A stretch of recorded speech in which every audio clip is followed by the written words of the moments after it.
Ang Ginoo manaa kaninyo. Maanaa usab kanimo.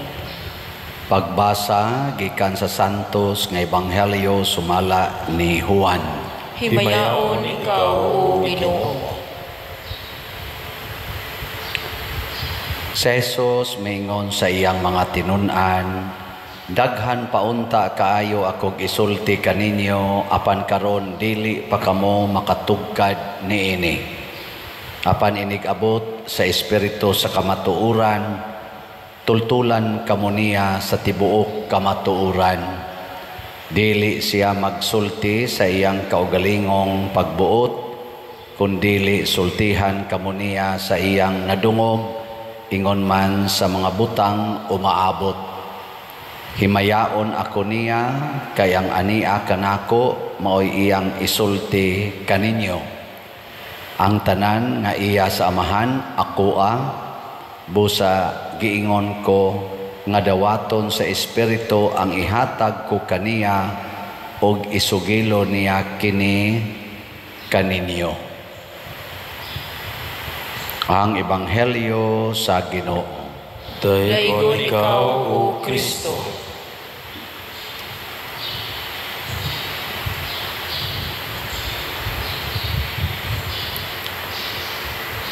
Ang misteryo sa Santissima Trinidad ato ning gidawat, bisag dili nato kayo kompletong masabtan tungod kay gipadayag man sa gipangsulat sa Biblia o sa mga gisulti ni Kristo. Ilabi na gyud dinhi sa atong karong Ebanghelyo. Gisulti ni Jesus dinhi nga ang espiritu maoy mutug-an sa tanan nga di-an nato masabtan panahon nga si Kristo buhi pas kalibutan. Unya si Kristo sad mao ang gihisgutan sa unang pagbasa nga nag-ingon, ang kaalam sa Dios nga wapay nabuhat bisan unsa, didto na siya, kuyog na siya sa Ginoo, o gani mura siya kunog arkitek sa amahan sa pagbuhat niya, kay wa may nabuhat nga dili pinaagi sa kaalam sa amahan, o kining kaalam mausad ni ang pulong sa amahan nga nagpakatao. Nga diri sa atong Ebanghelyo nagtug-an siya nga ang Espiritu Santo nga maoy magtutudlo sa tanang mga tinaguan, dili maghimog iyang kaugalingong pulong kung dili mag-agad rasad siya sa ipasulti sa anak niya. Matud pa diri, dili siya magsulti sa iyang kaugalingong pagbuot, kundili sultihan kamo niya sa iyang nadungog, ingon man sa mga butang umaabot. Nga ang tanang butang naa sa anak, iyang ipasa ngadto sa Espiritu Santo, isulti sa Espiritu Santo nato aron ta makasabot. Dili ni nato matugkad bisag unsaon pa nato timbang-timbang. Ang importante mao ang pagtuo nga matag tao ang nag-uban nato labing menos 4 ka personas. Una, nag-uban nato ang atong guardian angel. Ikaduha, nag-uban nato ang Espiritu Santo. Nya kuyog sa Espiritu Santo ang anak, nya dayon ang amahan. Ingon ana ta ka secured. Gilingay mong tupad ing na feeling nimo secured ka. Ing na kuno. Kamong mga asawa og wa diha inyong bana, feeling ninyo secured mo? Ana, mga bana, wa diha inyong asawa, feeling ninyo secured. Inyong mga anak, wa diha, or mga matay ba mo mga ginikanan, unsa man, feeling ninyo, inyong mga anak secured. Kung ato ginang tuuhan, wa natay angay kabalakan oy, kay matag tawo gikuyugan og labing menos 4. Unya punan pa nato sa presensya sa mga santos. San Vicente Ferrer, Mahal nga Birhen Maria, San Jose. Mao na kining ato bitang gitubag sa salmo, o Ginoo among Dios, pagkakatingalahan sa imong ngalan sa tibuok kalibutan. Tibuok yung kalibutan ang iyang gibutangan sa iyang presensya. Mao na kanindot unta kung muilalagid ta sa Santissima Trinidad. O kining maong pag-ila, mahiusa ta sa Santissima Trinidad o mahimo pud tang presensya sa Dios sa kalibutan.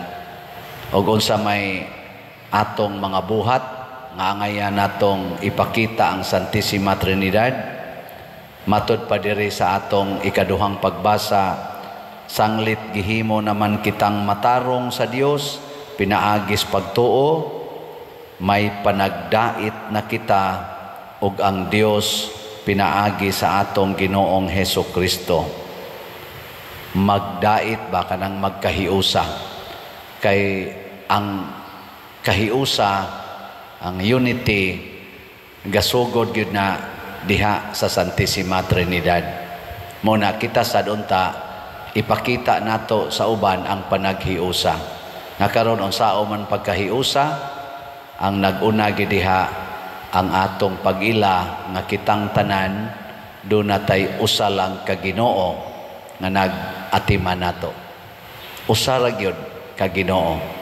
Unya ikaduha, usa ka espiritu ang motudlo nato. Nya dayon ang ikatulo, usa ka simbahan ang mobalaan nato.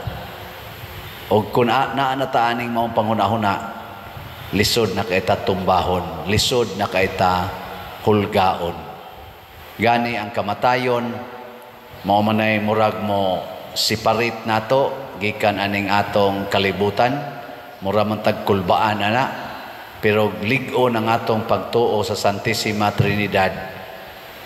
Makaingon gid ta nga ang kamatayon usa lang na sa atong paagi sa pagpakigdait sa Ginoo ug sa usag-usa. Damor nga magkahiusa na gid tas Ginoo kun mamatay na tagikan aning atong lawas. Kana kun samtang nag-travel ta dinis kalibutan, nagkahiusa. Mao bitaw karon gitawag ta og pilgrims of hope.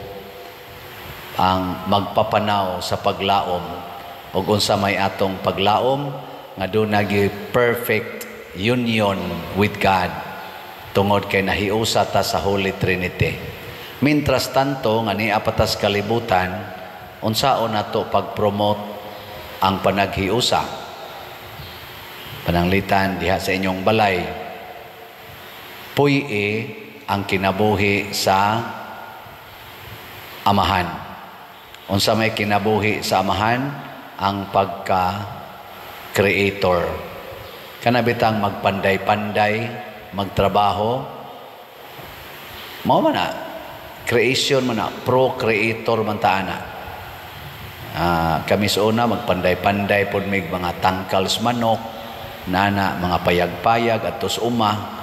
Labi na akong maguwang, Pedro, niya, Papa, kuha na mong pamanday. Tanawa si Jesus, sa bata pa siya, di ba, ang gibuhat ni Jose, mamanday, creator, mo create ba, mo recreate. Ingna, lingay mong tupad, ingna kanang pagkiskis kilay, creator na, ingna. Kanang pagpa-colors buhok, creation sana, ambot lang ka, pamalandungi lang. Unsa man ang creator, imong i-improve ang gihimos Ginoo. Dili nimo i-remove, imong i-improve. Nya kung kiskiso nimong kilay, unsa man na, gi-remove o gi-improve? Gi-remove. Kung imong koloran imong buhok, unsa may nahitabo sa color nga original, na-improve or na-remove? Na-remove. Kung imong ipalaygit ang imong fallopian tube, unsa may nahitabo sa imong capacity sa pag-transmit og kinabuhi, na-improve or na-remove? na-remove. Mao na ato ng tanahon nga dili ma-remove, ma-improve. O mao na ang pagka-creator. Nya ang sunod kaning pagka-savior. Ang kinabuhi sa anak mao ang pagluwas. O giunsa man ta pagluwas, gigamit niya ang pasaylo o kaluoy. Ang pagpasaylo o ang pagkaluoy. Mo na magkaluoy anay ta diha sa pamilya, palambuo na to ang pagpasaylo ay luwas gyud. Nya human ipatako day dagadto sa silingan, puy-an sad ang pagkamaluluyon o pagkamapasayloon, luwas pod ang silingan. Nya kaning Espiritu Santo unsa may iyang buhat nga gitampo diha sa kahiusa ang pagbalaan. Nya unsao man pagbalaan, tudloan ta niya unsaon pagtuman ang sugo sa Ginoo, teaching, pagtudlo. Mao na kani bitang pagtudlo og mga pangadjion diha sa pamilya. Ang papa gid untag ang mama mo'y unang mga katikista nga motudlo sa mga anak. Nya ang asawa sad motudlo sa bana, ang bana motudlo sa asawa bahin sa pulong sa Ginoo. Ikaw na biling nga imong tupad yung na unsay gitudlo ninyo ron sa inyong anak. Basig ang inyong gitudlo unsaon pagpasiksi-siksi, mao nang butangag dayapir o nya palakaw-lakaw, ityob-tyob dinhi, nya patiktok-tiktokon pa, tudloan nagpaigat-igat, gagmay pa kayo na mayawaan gid na tudloi unsaon pagbalaan, unsaon pagbalaan, unsaon pagtuman ang mga sugo sa Dios aron matibuok ang presensya sa Holy Trinity.